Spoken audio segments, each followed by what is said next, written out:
नमस्कार मंडळी.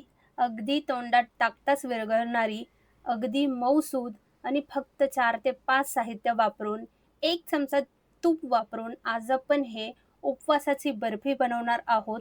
खूप सोपी पद्धत आहे मंडळी आणि ही बर्फी तुम्ही आरामात 10 ते 15 दिवस स्टोअर करून ठेवू शकता आणि जर तुमचा उपवास नसेल, तरीही रोज सकाळी हे बर्फी खाल्ल्याने तुम्हाला भरपूर असे फायदे होणार आहे.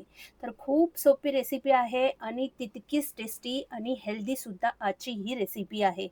तर उपवासचे स्पेशल तुम्ही साबुदाणा खिचडी करता, साबुदाणा वडे करता आणि उपवासाचे भरपूर पदार्थ करता, पण उपवासाची ही बर्फी एकदा नक्की ट्राय करा. तर चला करूया रेसिपीला सुरुवात. त्यासाठी सर्वात आधी मी इथे 1 वाटीभर इतके शेंगदाणे घेतलेले आहे.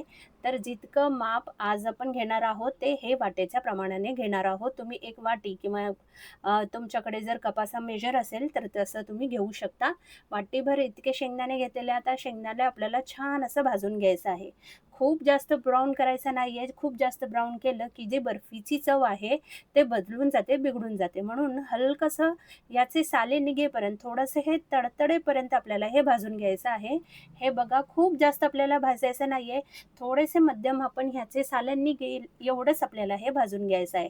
तुम्ही बघू शकता थोडेसे ह्याच्यावर डाग आलेले आहे आणि जे शेंगदाणे आहे तडतडायला लागलेले आहे आणि याच्यावर थोडेसे असे काळसट असे डाग यायला सुरुवात झालेली आहे.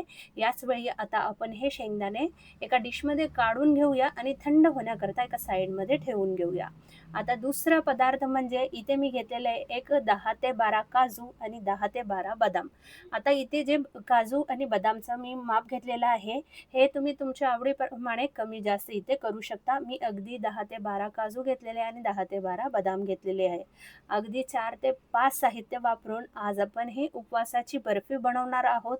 खूप सोपी रेसिपी आहे मंडळी आणि उपवास नसला तरी तुम्ही खाल्लं तर तुम्हाला भरपूर असे फायदे होणार आहे. तर आजची रेसिपी मंडळी जरा जरी आवडली असेल तर प्लीज एक लाईक करायला विसरू नका आणि तुम्ही कोणत्या देशातून, कोणत्या राज्यातून किंवा कोणत्या प्रदेशातून ही रेसिपी बघताय, मला कमेंट करून नक्की कळवा म्हणजे मी तुमचे आभार मानू शकेल. इथे तुम्ही बघू शकता काजूला हलकेसे डाग पडायला सुरुवात झालेली आहे. कोणतेही जिन्नस आपल्याला खूप जास्त भाजायचा नाहीये, ब्राउन करायचा नाहीये किंवा तांबूस कलर असा करायचा नाहीये अजिबात. हलकेसे हे भाजून घ्यायचं आहे कारण पावसाळ्याचे दिवस आहे. सर्व जिन्नस थोडेसे मऊ पडतात म्हणून आपण छान असं कुरकुरीत होईपर्यंत हे भाजून घ्यायचं आहे. आता आपलं हे तिसरा किंवा चौथा पदार्थ तुम्ही म्हणू शकता ते आहे मखाणे. मखाणे खाण्याचे भरपूर असे फायदे आहे मंडळी. जसे की प्रोटीनचा एक चांगला स्रोत आहे, हाडे मजबूत ठेवतं, हृदयासाठी खूप चांगले आहे. तसेच मधुमेहाचे रोगासाठी हे खूप छान असतं. पचनक्रिया सुधारते, ॲसिडिटीचा ज्यांना त्रास होतो त्याला सुद्धा उपायकारक आहे. हे शरीरात ऊर्जा वाढवतात, त्याचबरोबर केसांचे आणि आपल्या त्वचाचे सुद्धा उपयोगी असतात आणि सर्वात महत्त्वाचं म्हणजे मखाणे उपवासाला चालतात. आपण उपवास असेल तेव्हा मखाणे खाऊ शकता. तर हे सुद्धा एक ड्रायफ्रूटमध्ये येतो म्हणून आपण उपवासात आवर्जून मखाणे खाऊ शकतो. जर तुमच्याकडे घरी मखाणे अवेलेबल नसेल सध्या तरी तुम्ही जे सुकं खोबरं असतं ते किसून ह्याच्यात ॲड करू शकता. म्हणजे मी इथे 1 वाटीभर इतके मखाणे घेतलेले आहेत. त्याऐवजी तुम्ही वाटीभर इतकं जे सुकं खोबरं असतं आपलं ते किसून सुद्धा घेऊ शकता. याला सुद्धा आपण छान भाजून घेतलेलं आहे. तुम्ही बघू शकता.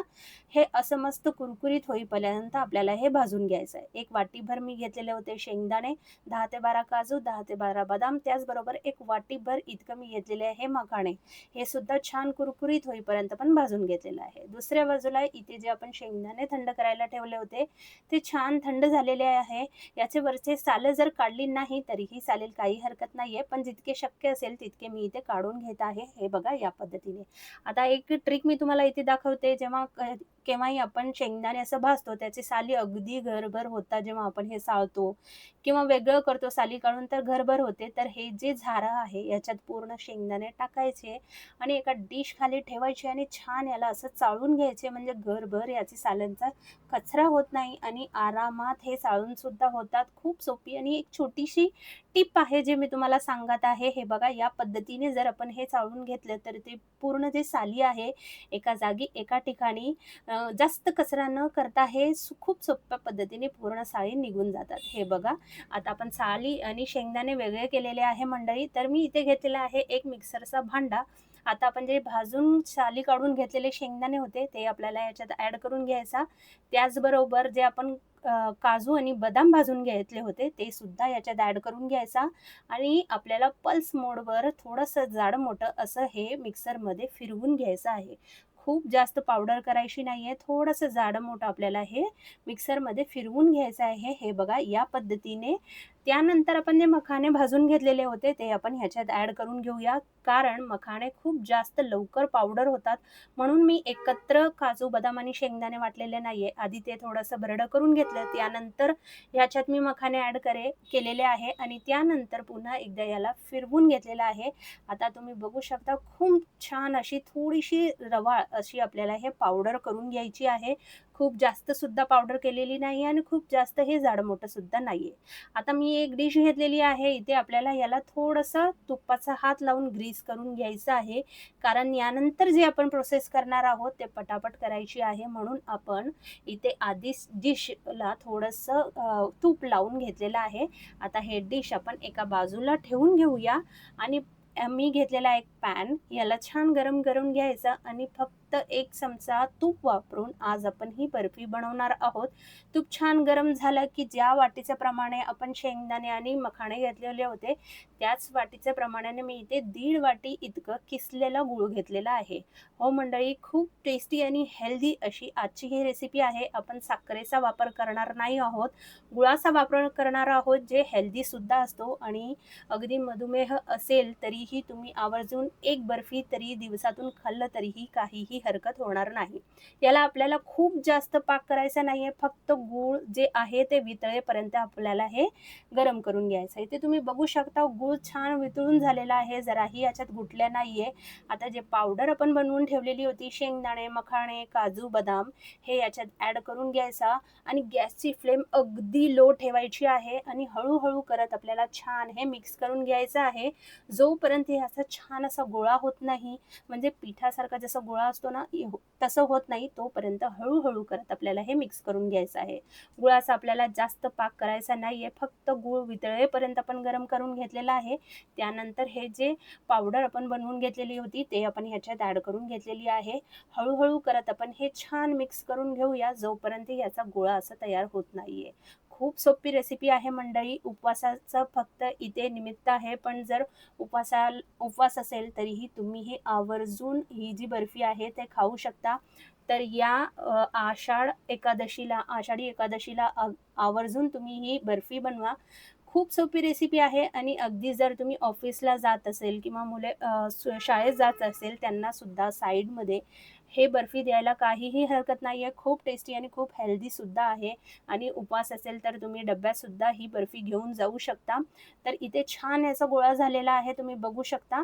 जसं पीठ आपण मळतो अगदी तसा गोळा झालेला आहे. जे डिश आपण तूप लावून ग्रीस करून ठेवलेली होती याच्यावर हे जे बॅटर आहे हे मी याच्यात ॲड करून घेतलेलं आहे. आता हळू करत याला आपल्याला असं थापवून घ्यायचं आहे. म्हणजे वडीचा आकार द्यायला अगदी सोपं पडेल इतकं आपल्याला इथे हे थापून घ्यायचं आहे. तर चमच्याच्या वर थोडंसं हे जे याचं बॅटर लागलेलं होतं ते मी काढून घेतलेलं आहे दुसऱ्या चमच्याने आणि इथे एक स्पॅच्युला किंवा असं छोटंसं उलताना असेल त्याच्या मदतीने आपण हे एकसारखं करून घेऊया, म्हणजे कट करताना आपल्याला त्रास होणार नाही. हे बघा या पद्धतीने हळू करत आपण याला एकसारखा आकार देऊया. जर तुमच्याकडे एखादा फुलपात्रा किंवा वाटी असेल त्याच्या मागच्या बाजूला थोडंसं तूप लावून सुद्धा तुम्ही एकसारखं याला करू शकता. हे बघा मी थोडंसं इथे उलताण्याच्या मदतीने केलेलं आहे. त्यानंतर मी तुम्हाला इथे एक फुलपात्रा घेऊन सुद्धा दाखवते, म्हणजे अगदी हे खूप थोडंसं जाडसर असं मला वाटतं, म्हणून थोड्याशा फुलपात्राच्या मदतीने आपण हे थोडंसं दाब देऊन थोडंसं पातळ असं करून घेऊया. म्हणजे जे वडे आहे एकसारखा इथे आपले होतील. तर इथे तुम्ही बघू शकता छान असं आपण हे थापून घेतलेलं आहे. आता आपण हे थोडंसं थंड करून घेऊया.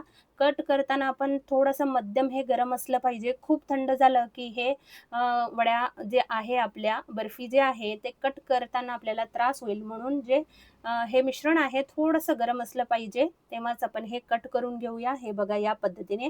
आता कट करताना किती मोठी बर्फी किंवा छोटी तुम्हाला हवी असेल त्याप्रमाणे तुम्ही कट करू शकता. मी अगदी मध्यम आकाराचे जे बर्फी असतात त्याचा हिशोबाने इथे कट करून घेत आहे. तर हे जे बॅटर आहे हे थोडंसं गरम असलं पाहिजे. खूप जास्त थंड झालं, की आपल्याला हे कट करायला थोडासा त्रास होऊ शकतो. तर इथे तुम्ही बघू शकता कट करून घेतलेला आहे. पुन्हा आपण ह्याला व्यवस्थित थंड करून घेतलेलं आहे. इथे 5 मिनिटं झालेले अगदी पंख्याखाली ठेवलं, तरी हे आरामात थंड होऊन जातं. कशात फ्रीजमध्ये ठेवायची गरज नाहीये. अगदी रात्रभर सुद्धा ठेवायची नाहीये. फक्त फॅनखाली एक 5 ते 7 मिनिटं जर ठेवले, की आरामात हे पूर्णपणे थंड होऊन जातात. आणि महत्त्वाची गोष्ट म्हणजे अगदी 15 ते 20 दिवस तुम्ही हे हवाबंद डब्यात ठेवून खाऊ शकता. मुलांना देऊ शकता, डब्यात देऊ शकता, ऑफिसला सुद्धा घेऊन जाऊ शकता आणि उपवासाला सुद्धा आवर्जून हे जी बर्फी आहे ते चालतात. तुम्ही टेक्स्चर बघू शकता. मस्त छान रवाळ असं ह्याचं टेक्स्चर आहे. दिसायला जितकी इथे सुंदर दिसत आहे, खायला तितकीच टेस्टी आणि भारी लागते. एक मी इथे बर्फी तुम्हाला तोडून सुद्धा दाखवते. हे बघा, मस्त अशी मऊसूद अशी ही बर्फी होत आहे. खूप जास्त कडक नाहीये किंवा खूप जास्त अगदी मऊ सुद्धा नाहीये. अगदी मस्त अशी ही बर्फी बनवून तयार झालेली आहे मंडळी. अगदी 15 ते 20 मिनिटात काहीही जास्त वेळ लागत नाहीये मंडळी. अगदी घाईच्या वेळेस सुद्धा तुम्ही पटकन बनवून तयार होणारी आजची ही बर्फी आहे मंडळी.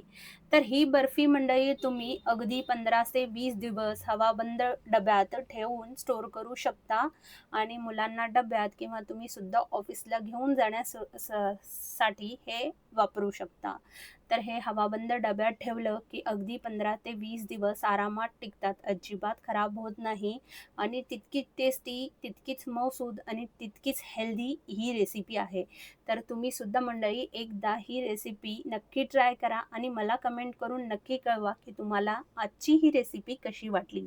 तर तुम्ही बघू शकता आपण हे हवाबंद डब्यात ठेवलेला आहे. तर मंडळी कशी वाटली आजची रेसिपी कमेंट करून नक्की कळवा. व्हिडिओ आवडला असेल तर व्हिडिओला लाईक करा, शेअर करा आणि सबस्क्राईब करायला विसरू नका. तर चला पुन्हा भेटूया. अशी छान-छान रेसिपी मी तुमच्यासाठी घेऊन येत राहणार आहे. तोपर्यंत मस्त खा, स्वस्त रहा आणि सर्वात महत्त्वाचं म्हणजे आनंदी रहा. धन्यवाद.